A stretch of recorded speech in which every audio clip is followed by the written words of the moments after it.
Hey, what's up guys, I'm Kwan. Welcome back to another episode of Taste of Asian Food. Today I'm going to make something that is quite popular over here, that is Tom Yum fried bee hoon. Now as you know that I live in Malaysia, which is just next to Thailand, as the reason why Tom Yum is so popular over here. Now this recipe is based on what we serve in my previous restaurant, and today I'm going to add a little bit of extra ingredients, some prawns and some chicken to make it even better. So let me show you how to do it. This is the rice vermicelli, also known as bee hoon, that I use. It comes in a dry form, so you have to soak it in water, cold water, for about 20 to 30 minutes until it is fully hydrated. Once it is fully rehydrated, put it into a colander and drain dry. You can refer to the recipe in the description box below the video for all the ingredients that I use, and the weight for the rice vermicelli or bee hoon that I indicated in the recipe is the weight after soaking. Now let me show you all the ingredients that is required. This is chicken meat, marinated with some fish sauce, or you can use light soy sauce instead.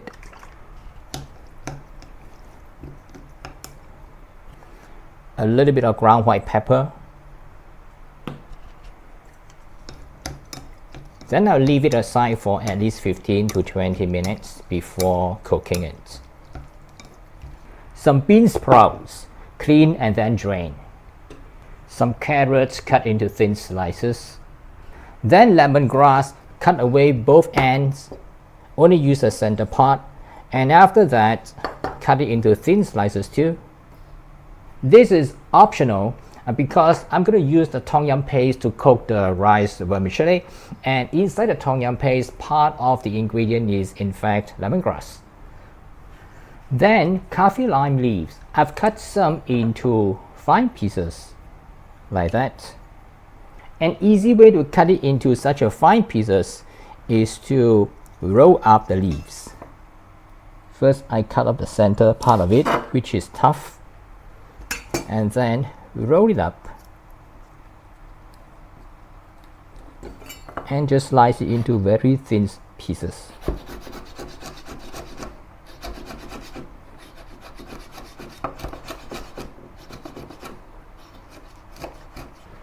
We also need some prawn here.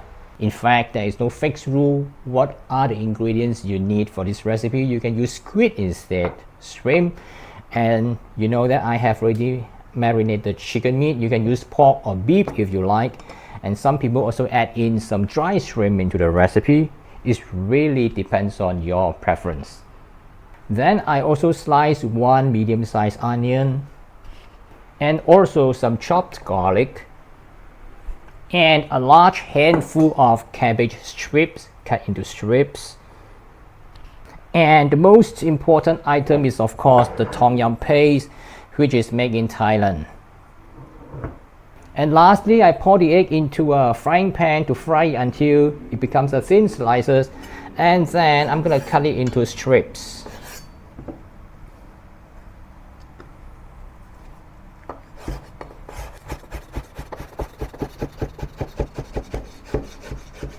First, add some oil into the wok to fry the chicken.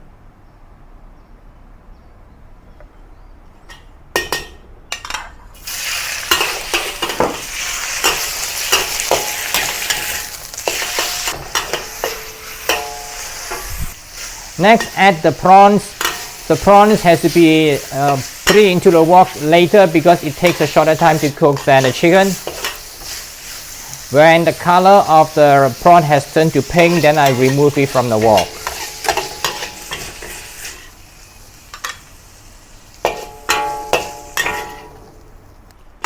Heat some more oil in the wok to saute the onion and garlic.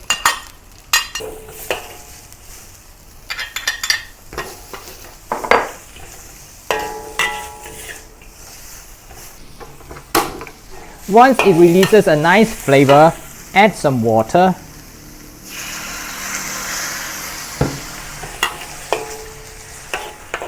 And then add the Tom Yum paste. The amount of Tom Yum paste, usually I will go for a 20% rule. If let's say I have 100 grams of rice vermicelli, I will then use 20 grams of the tom yum paste. If you want it to be even stronger, you can go up to 25 instead of 20. And the lemongrass to accentuate the flavor. Then the carrot.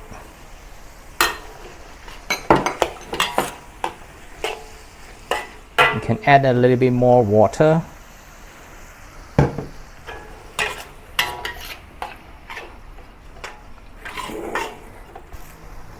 And the shredded cabbage.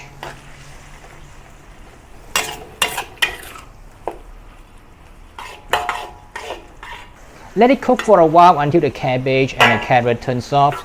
If you require, you can add just a little bit more water.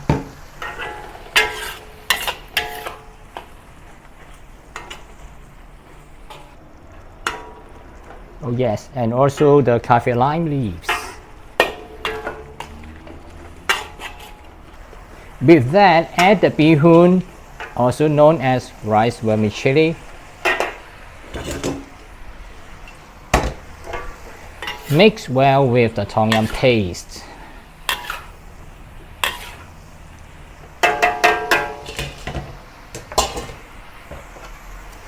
It's easier to use a chopstick instead.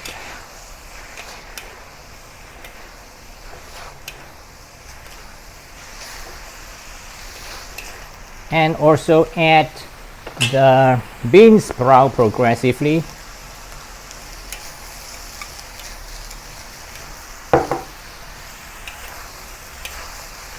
It's important to do a taste test at this stage because different brands of tom yum paste taste differently.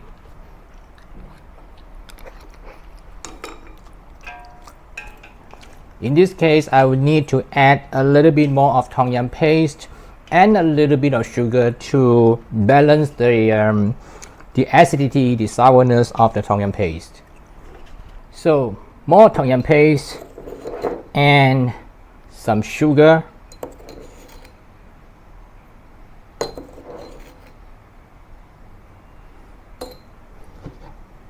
some water, so that it is easy to mix together with the noodles.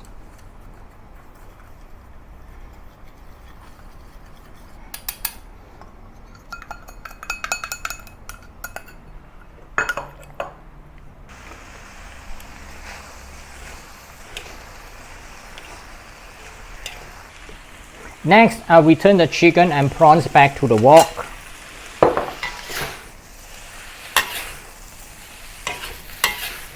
And more bean sprouts.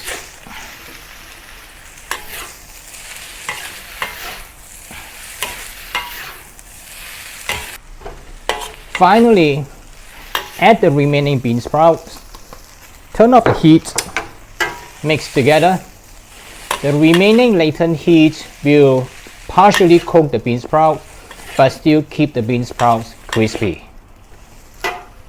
You can serve in different containers as you wish, a casserole or a plate or a lunch box. Distribute the egg strips on top.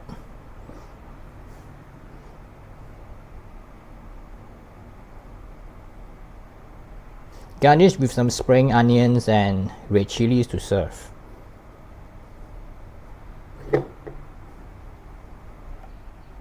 That's how to make tom yum fried bee hoon, the top selling items in my previous restaurant.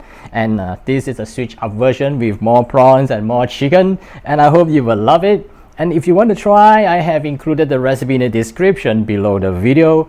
Don't forget to subscribe, tap the notification and give me a thumbs up, and I will see you again in some other similar video. Bye for now.